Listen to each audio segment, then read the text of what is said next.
Hi, welcome to Box on the Box Rock and Celluloid, Botbrat for short. I'm over Box. So today I'm going to rank the Doctor Who assistants or Doctor Who companions.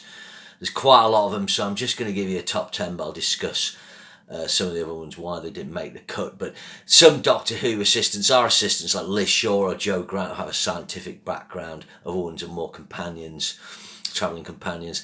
Romana is a time lady and is a kind of assisting and a kind of equal to the Doctor in the hunt for the key to time and so on. So they kind of take different roles.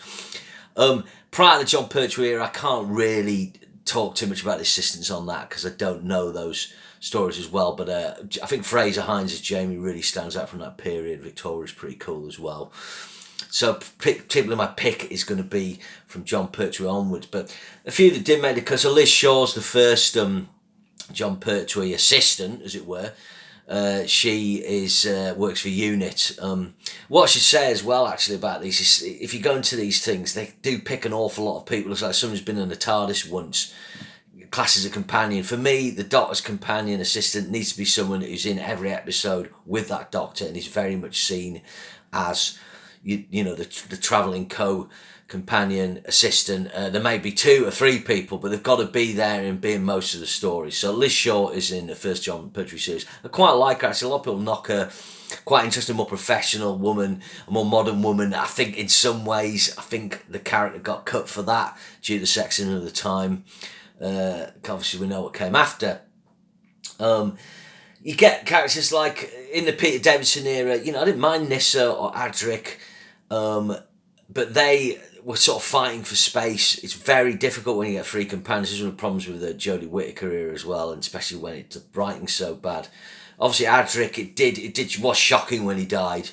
And there was enough sort of empathy there with his character to feel that. I think sometimes with those 2 actors, I think they were quite young, a little inexperienced, and I think it sort of showed sometimes. But I've got some fond memories of that. Going to more modern ones, I never totally got on board with Rose, Billie Piper. Martha wasn't as good afterwards. Billie Piper's a good actress. I saw what they're going for. I just found the involvement of her mum, what I call the whole EastEnders subplots, and the whole thing of her kind of, falling in love with the Doctor. I just kind of found it a bit annoying. And I really couldn't stand Amy Pond. And when her husband came in, for fuck's sake.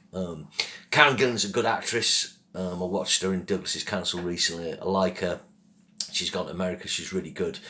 I quite liked her initially when she came in for little facial expressions, but she was a know-it-all. And the assistant, the companion of the Doctor, is there to sort of point out to the Doctor when they're wrong, sort of morally, or they're, not showing humanity or empathy.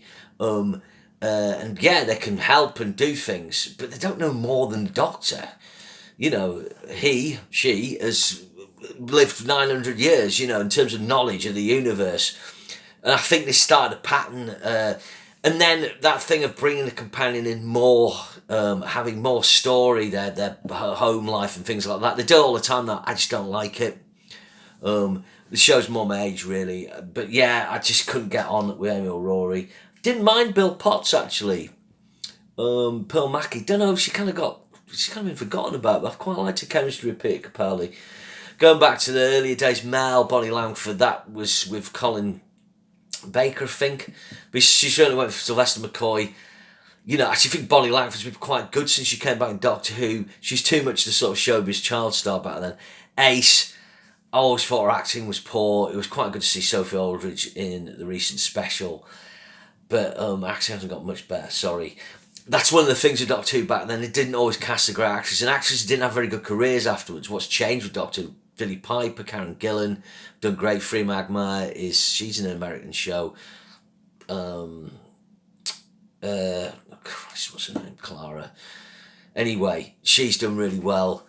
When I remember her name. So you can have a good career. Turlough, yeah, he was quite interesting. Is canine a companion? Well, he is, but he's a robot dog. I'm talking about human ones. So that's me sort of rough skate over there. I'll give you me 10 best. So my number 10, I'm going for Clara. I think when she started with Matt Smith, the chemistry was, and then they tried to make this whole Impossible Girl thing.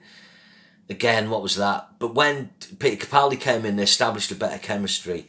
And I think, I've forgotten the name of the bloody actress, but I think she's really good. She's really good as Queen Victoria. I really like that thing set in Australia with a baby. That was really good. So she's good, and I did like her character. Number 9, we're going for Donna, played by Catherine. Oh Christ, that's gone now.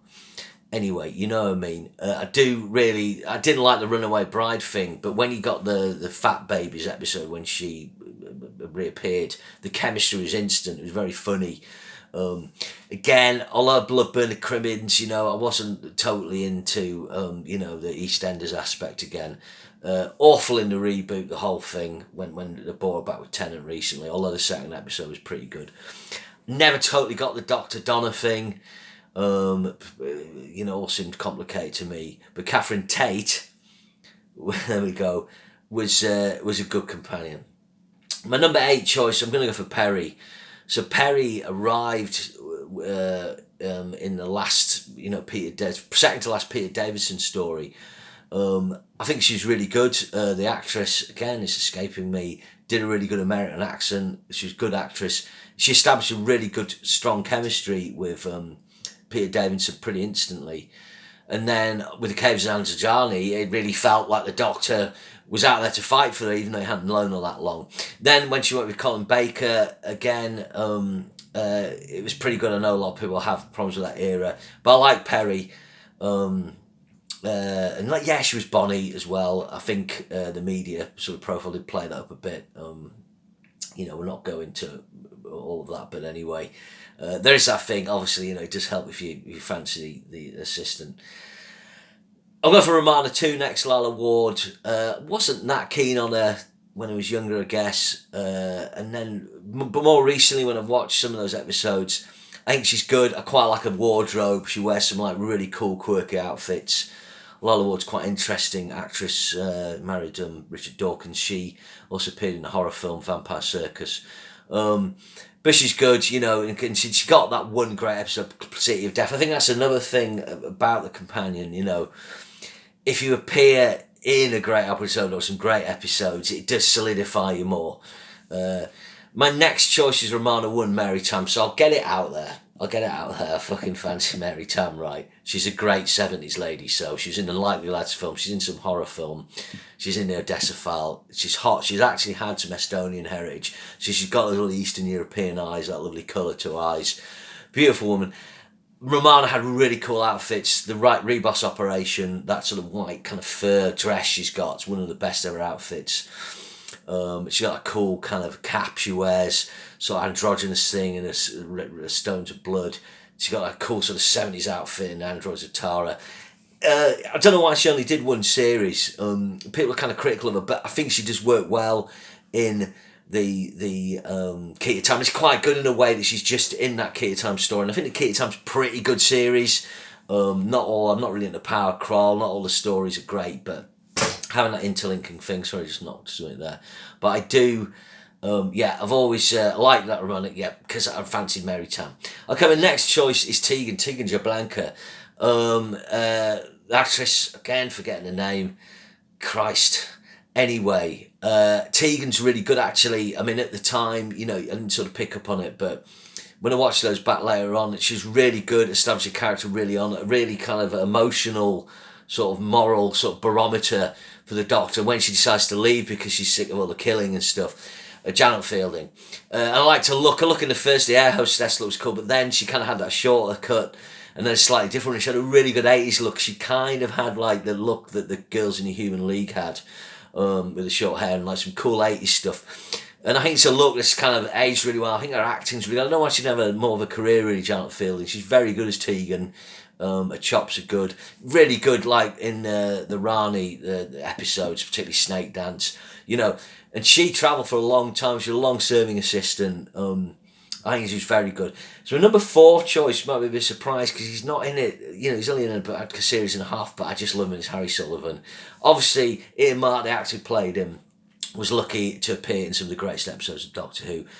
really feel really sad that he died young, actually. But there's just someone like Harry. He's the only male assistant in this list. And he had great chemistry with Sarah Jane, the Doctor, and it still had a good balance. He didn't he didn't kind of tip things too many ways. Really good. Number 3 choice is Jo Grant. So let's get this out of the way. Yeah, they cast Jo Grant, Katie Manning, because I wanted a Dolly Bird, I suppose. Liz Shaw thing hadn't worked. So she is part of that kind of sexism in the 1970s. Jon Pertwee can be very patronising to her. There's a bit when he asks her to come make a cup of tea. And it's just incredibly patronising. But Katie Manning, she was in Jon Pertwee a long time. And when 3 series, and when she leaves at the end of the Green Death, it's generally touching scene.